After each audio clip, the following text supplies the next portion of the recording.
Buenos días. Vamos con nuestra segunda corriente de la época helenística, que es el epicureísmo. Después del estoicismo nos toca el epicureísmo. Epicureísmo viene de la palabra epicuro, porque el fundador de esta escuela fue Epicuro, igual que yo puedo decir aristotelismo o platonismo por los fundadores de las distintas escuelas. Epicuro era de Samos, pero Samos es una isla, pero se traslada a Atenas y ahí va a fundar una escuela que va a recibir el nombre del Jardín. El nombre de la escuela ya nos da una pista, se supone que tiene que ser un sitio agradable. Parece ser que no era tanto un sitio con flores, sino que era una huerta. Y como veis, ya tenemos 4 escuelas: la academia, el liceo, el pórtico este pintado de los estoicos, y ahora tenemos el jardín. En el jardín se aceptaba esclavos, se aceptaba mujeres. En las escuelas de Platón y Aristóteles no. Ya hemos visto que en el estoicismo hay esclavos y aquí incluso hay mujeres, ¿de acuerdo? Y son filosofías muy simples que incluso un esclavo puede seguir, o incluso una mujer, que ya sabemos que en esta época no las tenían en alta estima, podía seguir, con excepción de algunas. ¿De acuerdo? El epicureísmo fue muy mal entendido. Podéis pensar por qué, luego os lo digo, ir pensándolo. Frente al estoicismo, que tuvo mucha fama, ya os he comentado en la época romana, en cambio el epicureísmo cayó en desgracia durante siglos. Se va a recuperar en el siglo XVIII tímidamente, pero no va a tener prácticamente ninguna buena fama. Ya veremos por qué. Entonces nos queda muy poco de Epicuro, nos quedan 3 cartas. Sí que es verdad que se recupera un poquillo en la época romana. Tenemos, por ejemplo, aquí en el libro de texto de César Tejedor Campomanes, habla de Lucrecio. Lucrecio escribió un libro que se llama De Rerum Natura. De Rerum Natura es acerca de las cosas de la naturaleza y es un epicureísta célebre de la época romana. Pero después volvemos sobre este tema de por qué ha desaparecido, y luego os cuento una anécdota, por qué ha desaparecido prácticamente Epicuro. Y en cambio, Platón, Aristóteles y los estoicos sí que se han mantenido. Vale, a ver, el epicureísmo, al igual que el estoicismo, pretende ser sistemático. Ya hemos visto qué quiere decir esto de sistemático, y en vez de lógica, física y ética, vamos a hablar de canónica. La canónica incluye la teoría del conocimiento y, igual que la primera teoría que hemos visto, lo importante es la ética. La física y la teoría del conocimiento sirven para la ética porque es lo fundamental. Empezamos con la física. La física de Epicuro es un materialismo. Ya hemos visto que en eso es comparable al estoicismo, inspirado en el atomismo de Demócrito. El atomismo de Demócrito ya hemos hablado de él, es considerar que la naturaleza está compuesta de átomos. Ya hemos visto que esta teoría no tiene mucho éxito en la antigüedad porque los átomos se mueven en el vacío. El vacío recuerda no ser, pero no ser no es, de Parménides. Entonces, quien se impuso durante siglos era Aristóteles. El atomismo se recupera en el Renacimiento. Vale, pero introduce Epicuro en la teoría de Demócrito el atomismo una modificación importante, y es que los átomos se pueden de repente mover espontáneamente. ¿Y por qué en la teoría física introduce esto, que de repente los átomos se puedan mover? ¿Por qué? Porque intenta salvar la libertad. Ya hemos visto que el estoicismo consideraba que realmente la libertad no existe, porque decir que la libertad es liberarme de las pasiones o adecuarme a la necesidad, al determinismo, pues parece que no hay libertad. Para Epicuro es importante que exista la libertad porque considera que esa va a ser su gran preocupación, si pretende quitarle el miedo a sus contemporáneos, el vulgo, la plebe, sino la gente que pensaba que Dios mío, Zeus me va a dar con su rayo, ay Dios mío, los dioses se van a vengar de nosotros porque no le hemos hecho las ofrendas necesarias, quería librar a la gente de esas preocupaciones y esos temores, no quería caer en el determinismo de los estoicos, que le parece incluso más nefasto. Porque al menos si yo pienso que los dioses me pueden ser benévolos, pues les hago alguna plegaria, les hago algún sacrificio y a lo mejor tengo la suerte que no me manden su rayo y me fulminen. Pero ya con el determinismo de los estoicos es que no hay nada más. ¿De acuerdo? Entonces, es una teoría física, pero a la que añade esto que de repente los átomos se pueden desviar espontáneamente. ¿De acuerdo? Bien, intentamos librarnos de el temor de que me vayan a atacar los dioses o el determinismo de los estoicos. Pero también Epicuro quiere librar a los contemporáneos, a sus contemporáneos de otros temores. Aparte de los dioses, el otro temor era la naturaleza. Pensar que durante siglos cuando caía un rayo era una cosa horrible. Hoy en día tenemos rayos gracias al señor Franklin y entonces dormimos más tranquilitos. Otro de los temores era la muerte. Según Epicuro, nuestra propia muerte no la vamos a vivir porque yo estoy diciendo me muero, estoy vivo. Cuando esté muerto no voy a sentir nada porque el alma no es inmortal. Tampoco hay un juicio, ni un infierno, ni nada, absolutamente va a ocurrir nada después de la muerte. Y otro de los temores que tenían los seres humanos en su época eran los dioses, y para Epicuro los dioses son unos átomos muy sutiles y viven muy felices y no se preocupan de nosotros. ¿Para qué nos van a estar aquí torturando o vengándose o teniendo envidias de nosotros? Vale, repasamos un poquito el vocabulario. Materialismo es concepción según la cual no hay otra realidad que la material. Toso porque habla mucho, ya lo he descubierto con los vídeos, cuando hablo mucho acabo tosiendo, perdonadme. A ver, cuidado, porque hoy en día decimos que alguien es materialista porque le preocupa mucho los bienes materiales. Tengo un amigo materialista, quiere decir que le preocupa mucho comprarse un cochazo o comprarse un piso, frente a alguien que fuera más espiritual y que le apetezca irse a la India a descubrir la religión hindú, ¿de acuerdo? Pero cuidado, en filosofía materialista es una teoría muy simple, solo existe la materia. Por lo tanto, incluso los dioses, el alma, son materiales, son átomos sutiles, pero son materiales.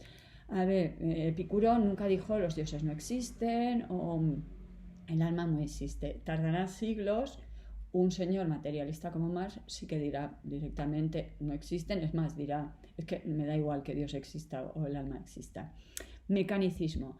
La física de Epicuro es un mecanicismo, y si nos va sonando esta palabra nos va a venir muy bien, porque la física moderna, la física y toda la teoría de todos los autores modernos será también un mecanicismo.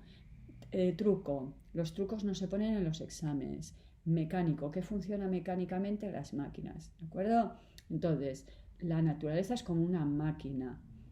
Y si es como una máquina, las máquinas no quieren vengarse, no tienen fines, no van por mí, no me quieren fastidiar la vida. Es verdad que yo meto una monedita en la máquina para que me dé una Coca-Cola y se atasca ya, pero no lo ha hecho porque no le hice las ofrendas y no le hice el sacrificio adecuado. Vale.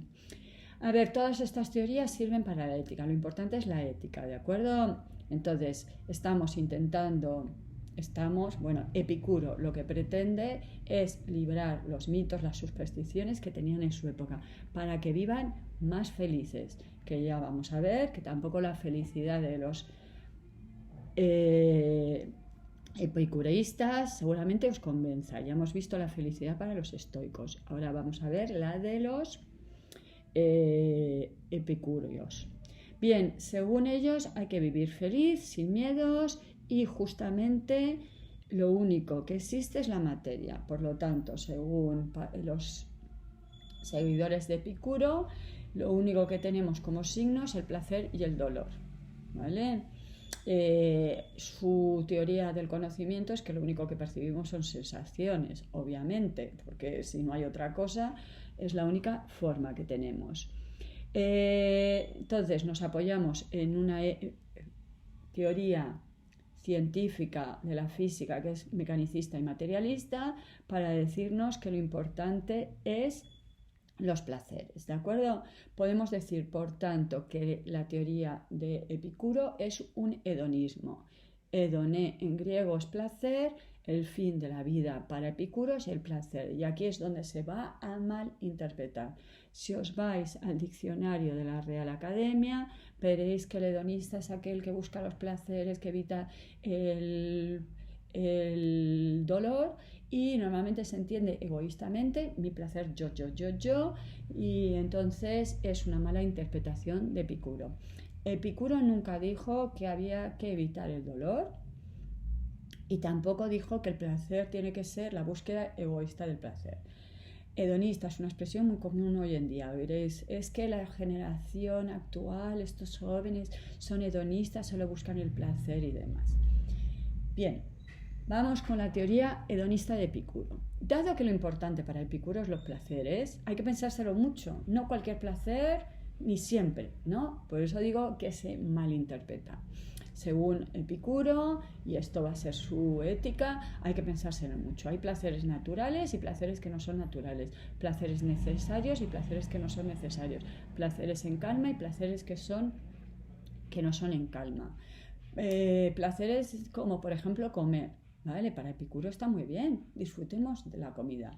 Ya, pero yo disfruto comiendo caviar. No, para eso no es necesario, ¿de acuerdo? Hay placeres que nos alteran y hay placeres que son en calma. Bueno, pues para Epicuro lo importante son los naturales, los necesarios y en calma. Es decir, disfruta de tomarte un poquito de quesito y un vasito de agua, ¿vale? Ese es el placer para Epicuro. 2. Se suele entender que Epicuro nos dice que lo bueno son los placeres corporales, ¿de acuerdo? Y aquí pensamos todos en el sexo, incluso se llegó a decir que Epicuro hacía orgías. No, ¿vale? Era de lo más comedido este señor, ¿vale? En su vida particular. Para él es más importante los placeres intelectuales que los físicos. Es más importante para él la amistad que comerse una buena paella. Y mi pregunta es, lo de la paella es mía, obviamente no de Epicuro. Epicuro no conocía las paellas. Dentro de 20 años, ¿de qué os vais a acordar? ¿De un amigo? Os vais a acordar la paella esa estupenda que hizo el domingo vuestra madre. Vale, entonces, para la amistad es el placer por antonomasia para Epicuro. ¿Por qué? Porque los placeres como la amistad los disfrutamos no solo en el momento, sino tiempo después.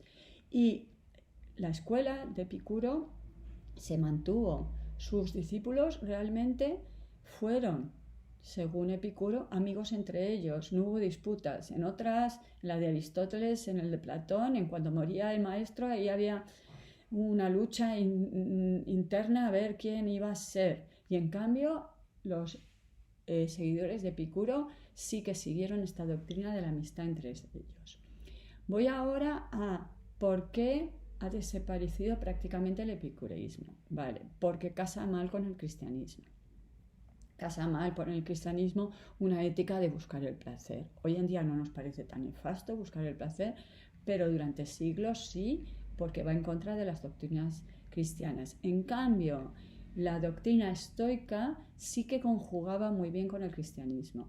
Y la anécdota, cuando estuve en Atenas estuve buscando las 4 escuelas. La escuela de Platón, la de Aristóteles, la de los estoicos y la de Epicuro. Obviamente son piedras, no queda ahí ni nada, ¿no? Un cacho de piedra que ponen algo. Aquí estaba la academia, aquí estaba el liceo, aquí estaba. Y en cambio, donde estaba el jardín, hay una iglesia. Y además luego he leído que efectivamente todas las escuelas epicúreas que había se sustituyeron por iglesias. O sea, no queda una piedra, no queda nada que pueda distinguir, ¿de acuerdo? Entonces, no es compatible las teorías de Epicuro con el cristianismo y por eso la mala fama. Vale, vamos a contraponer los dos tipos de sabio, ¿no? Tenemos el sabio estoico, que es plenamente racional, que huye de todas las emociones, incluida el placer, y el sabio epicúreo, que busca el placer, moderado, en calma. Tenemos los estoicos que participaban en política, eso sí, como si no les afectara, ¿eh? Hemos visto a Marco Aurelio y a Séneca. En cambio, el sabio de la escuela de Epicuro es alguien que se aparta de la política. Epicuro nos recomienda vivir oculto. Tenemos la diferencia entre el sabio de Epicuro, que considera que hay libertad, frente al sabio estoico, que considera que la libertad es simplemente aceptar el destino, aceptar la necesidad o liberarse de las pasiones. Así que vemos grandes diferencias entre estos dos sabios y estas dos formas de vida. Pero veis que la felicidad es siempre la calma, la serenidad. Así que muchas cosas tienen en común, sobre todo en que son filosofías muy simples y muy prácticas. En el próximo vídeo, la tercera y última teoría de la filosofía de la época helenística. Hasta luego.